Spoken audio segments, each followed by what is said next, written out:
Fantasy.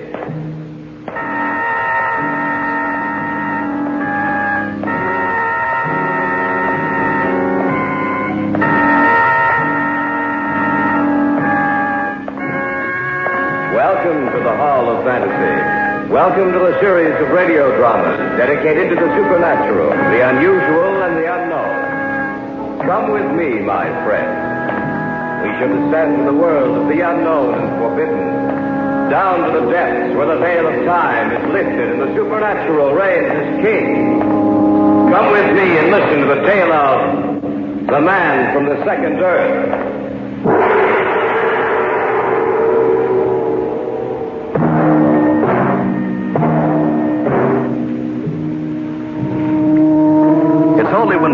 Out of the limitless reaches of space that we get any true perspective of man's place in the universe. Rarely do we forget the little worlds of our own making and pause to glance up at the beckoning call issued by the twinkling of other worlds far out in the murky blackness of space. Too many of us think of the stars as an indirect but very appropriate lighting system for a warm summer evening. We forget that each twinkle of light may represent another world, another sun, another solar system in which life may be present in a form similar or alien to our own. Only occasionally do we pause to think for a moment of what the heavens hold for the future of man.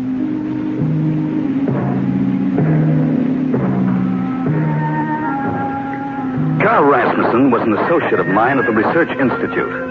Though engaged in different fields of research, a strong friendship developed between us. Besides his work at the Institute, Carl was engaged on a project of his own, the study of the strange radio waves which emanated from various parts of the Milky Way. I didn't realize how far he'd progressed in his hobby until that day in the cafeteria. And that's the extent of the progress we've made so far in our department. I think you're doing pretty well. I guess so. Bruce, you know about my work at home. Yes, of course. Why don't you come over tonight? What's happened? You know, I've been trying to trace down the point at which those radio waves originate. Yes. Well, I've done it. You know what causes them? Yes, I do. What? An intelligent thinking being. Are you sure? I'm positive. And I've been able to decipher the message you're sending. Have you told anyone else about this? Not yet. I want to be absolutely sure beyond a doubt. That's why I want you to come over this evening. It's just that I wonder whether Sharon will enjoy having me over again. Oh, she knows all about it. I want you there, Bruce. I want you to be the first to know what I've discovered.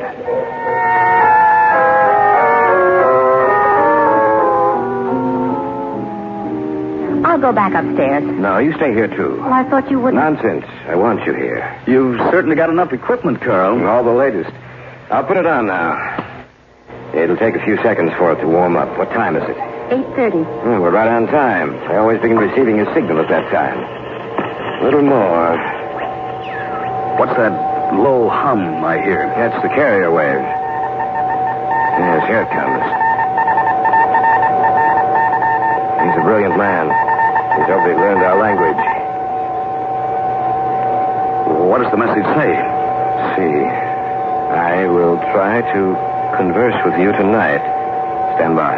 How could he learn to speak our language? I don't know, Bruce. He said he was going to try, but that was about a week ago. I guess he... Wait a minute. This may be it. Kane calling Rasmussen. Kane calling Rasmussen. Can you answer him? We're on the same wavelength, I think so. I am receiving you, Torcane. And I, you. We have established contact with each other, though millions of light years apart. What is the name of your planet? We call our planet Earth. What do you call yours? We also call our planet Earth. And are you the satellite of a dying sun, as are we? That's incredible. No. Our sun will burn in the universe for ages to come. You are lucky. And how far progressed is your world? Our instruments recorded a radioactive blast some years ago. Have you harnessed atomic power? Can you travel in space? We have really just begun to experiment with atomic power.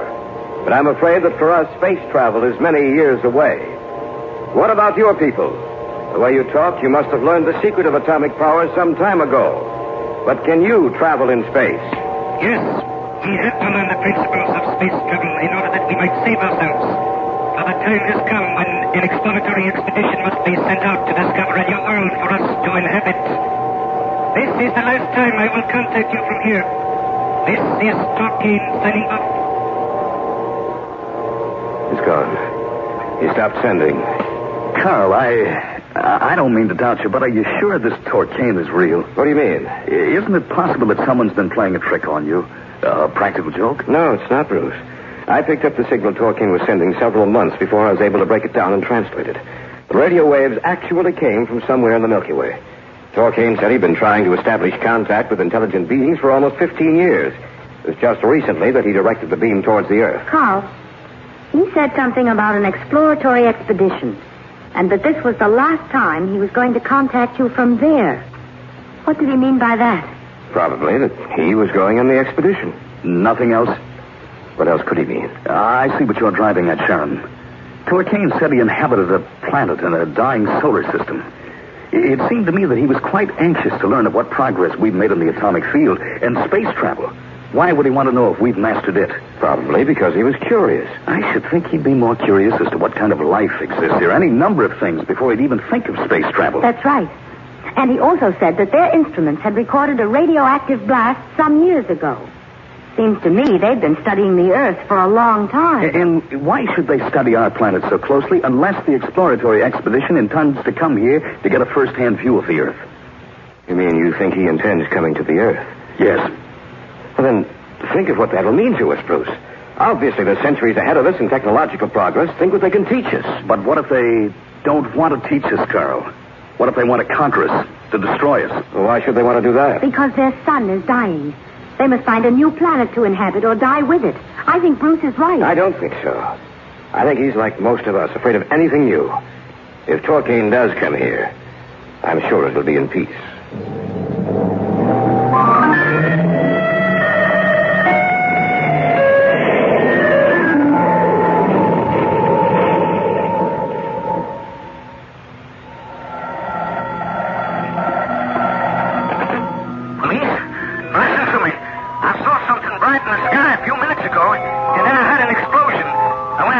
Take a look at it, and it was the craziest looking airplane I ever saw. Then a big guy got out. He looked like a man, but then there was something different about him. His face, he looked like wax, and... No! Get away from me! Don't come in here!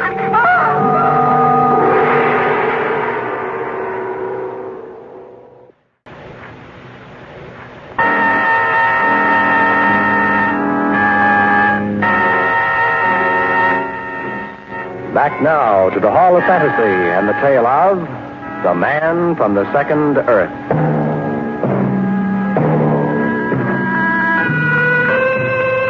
It was almost 5 weeks later that the report appeared in the papers concerning the mysterious disappearance of the farmer who had called the police. The story leaked out and the newspapers carried the headlines, "Who Was It?" blazoned across their lead pages. At the time, I didn't connect the farmer's disappearance with what had gone before, but I was learned soon that there was a definite connection.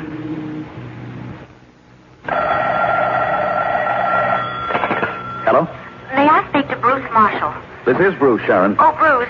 Bruce, I wish you'd come over tonight. I'm afraid something's going to happen. Is anything wrong? Not yet. But last night, Carl received a call from someone. I don't know who it was, and he wouldn't tell me anything about it. Well, that's nothing to get worried about. I'm not so sure about that, Bruce. Did you read the report in the papers about the farmer? Yes? Do you think they have arrived?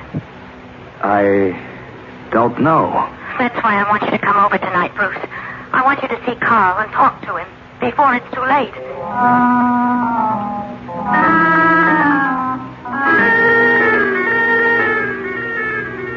Carl, who called last night? Was it Torcane? Yes. Then he did come here? 2 days ago. And the farmer we read about in the papers. Torcane said the farmer tried to kill him. He was only protecting himself. By following him into the house and killing him? The farmer's not dead. He's being held captive on the ship. Where is it? I don't know. He wouldn't tell me. But Torcane said he came in peace. He doesn't want his presence known because he's afraid it might panic our people. That's why he's had to ensure secrecy. The papers played it up big. The people will forget about it in time. Who's that? It must be Torcane. Let him in. Oh, Bruce, I'm afraid. Maybe there's nothing to be afraid of, Sharon. If Carl is right, then Torcane did come here in peace. I thought you would be alone. So did I, but they already know about you. They were with me when we spoke together. They will not mention me? I know they won't. One is my wife, the other a good friend and colleague. Then let us proceed. You look so much like us. Why should I not look like you? Our worlds are very much alike. We, too, are warm-blooded creatures who developed as you did here on your Earth. Our world is much like yours, only it is older and dying as our sun is dying. Why have you come here, Torquain? To see my friend, Rasmussen. I come in peace. So I understand. Then there is nothing to be afraid of, is there? That's right. I must ask a favor of you, Rasmussen. Anything you want. I request that we be allowed to store some equipment here in your house. That I be allowed to stay here with you. Of course. You can stay as long as you like. We can exchange many ideas, you and I, which may benefit both of us. I'm sure we can. When would you like to move in your equipment? Tonight, if possible. Can you do it tonight? I was sure you would agree to my plan. My equipment is waiting outside. We'll help you if you like. No. It is very delicate. My own people will handle it for me. Where may we place it? In the basement. Many thanks. One other thing. Yes.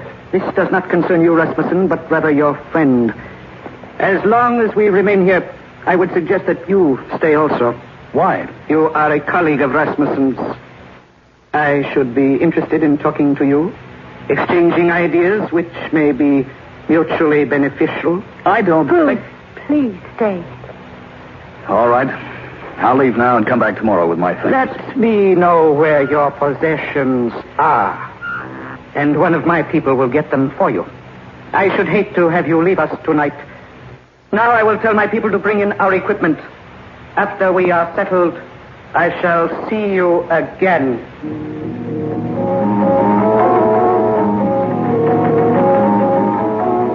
Bruce, what time is it? Almost 11:30. Oh, Carl is still down there with them. I wish he'd come back upstairs. He hasn't been gone long. He'll be back up in a minute. Bruce, did you notice Torquain's face? Waxy and shining. It didn't seem real. It looked like a mannequin one might see in a store. And, Bruce, maybe I imagined it, but I thought it changed while he was in here, that it took on new lines, new features while he was talking to us. Yes. I thought my eyes were going back on me, but his face did seem to change. I'd almost swear that it did. Someone's come. Oh, it's you, Carl. Yes, it's I. Anything wrong, Carl? I don't know, Rose. Remember when Torquain first walked in here? He seemed so tall and thin. Downstairs, his shape seemed to be changing. It lost form, seemed to become fluid, and then would harden back into shape when he looked at me. Then we were right. Carl, I think Torquain assumed the form of a man when he came here tonight. I don't think his body is solid. I think his true form is a semi-liquid state which he can harden and assume any figure he likes. I think he's made up of a mass of living matter. What's that? Someone screamed. The farmer. He was down there. We'd better see what happened. Right, you stay here, Sharon. Be careful. Did you talk to him when you were down there? The farmer? Yes. Was he all right? Yes, but he seemed a little dazed. Torquain? All the lights are out down there. The only light is streaming through this doorway. Look. Yes, I see him. Do not come down here. We heard a scream. I'll take a look at the farmer. You keep Torquain talking. Right. Why is it so dark down here? We are resting. Why did he scream? He was frightened. Why don't you let him come upstairs with us? He will remain with us. There's nothing wrong with him, is there? Nothing. He's all right. Let's go. I've seen enough. We'll go back upstairs then. Do not come down here again unless we call you. Bruce, was he all right? All right, nothing. He was stabbed. What? That's right. There was some kind of wet, oozing substance all over him that seemed to be alive. I heard something down there, Bruce. Like the bubbling of water. And yet not like it. No, it was too thick to be water. Carl, I think there's something down there that could very well destroy us all. This thing you spoke to from the other planet Earth isn't a man at all, but an oozing, undulating, living mass of matter bent on our destruction.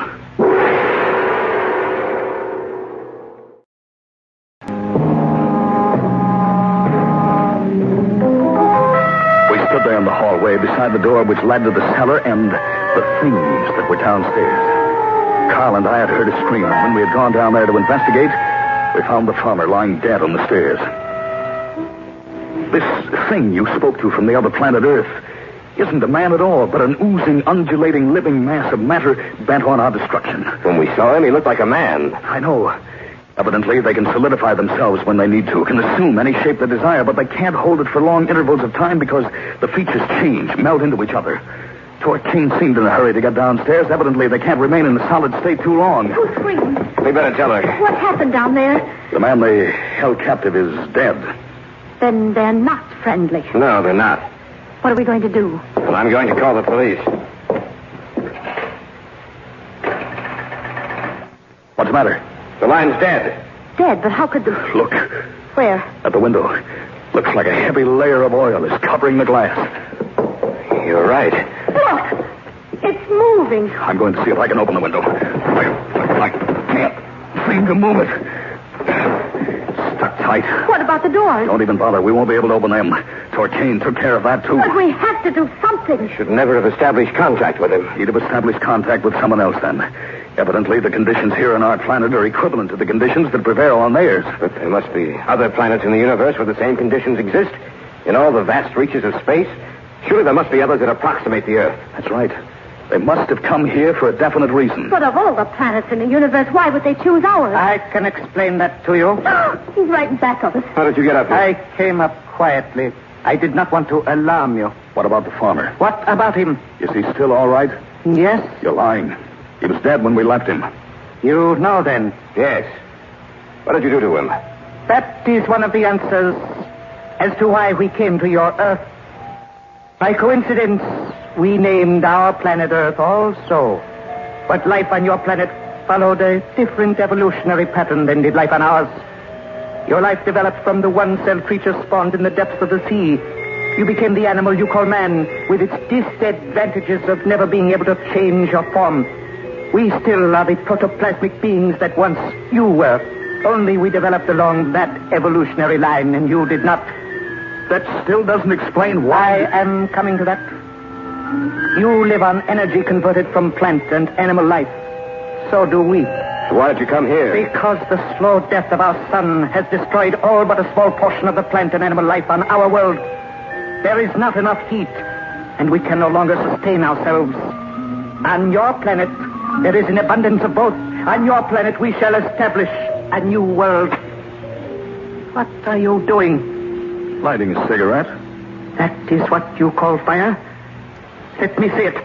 The matches? Why? I want to see them. Here. I thank you. On our world, we never had a use for these. It is like a tiny sun. How brightly it glows, and it is too warm. You shouldn't have held it so long, Torquain. I do not like this thing you call fire. Look, Carl. His hand. It's melting. You have not much longer to live. Enjoy your last minute. What does he mean? He means they intend to kill us soon. We've got to get away from here. How? What can we do? There must be some way to destroy them. How can you destroy a living mass of matter? Let's try to figure it out logically. They left their own planet because their sun was dying and unable to support adequate life. They feared the cold, so they'd freeze into a solid and be unable to move. But it's the middle of summer, and we don't have any refrigeration equipment downstairs. I know, but what's the opposite of freezing? Heat, boiling, burning. That's right. Did you notice what happened to his hand when he was holding that match? Yes, it began to melt. That's right. And he seemed afraid of it.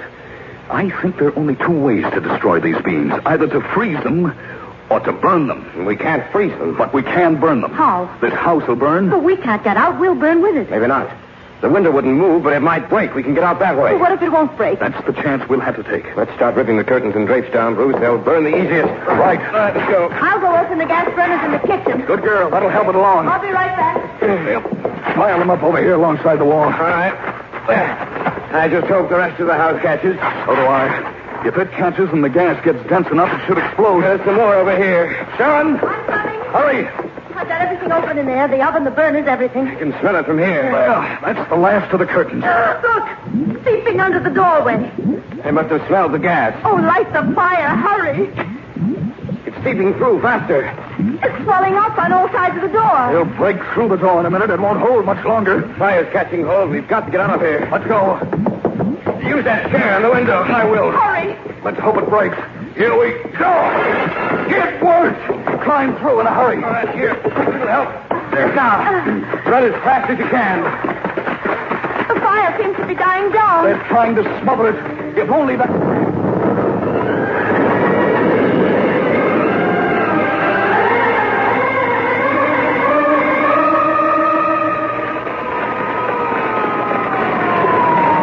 I'm sorry about your house, Mr. Rasmussen.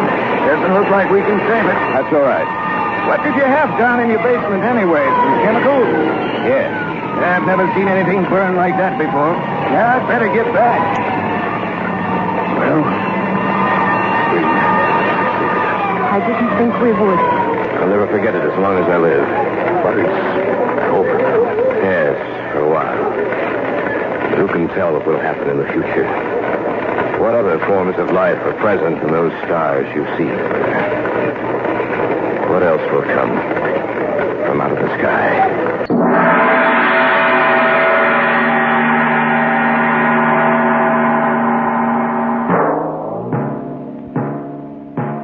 So runs tonight's tale of the unusual, the terrifying, the unknown.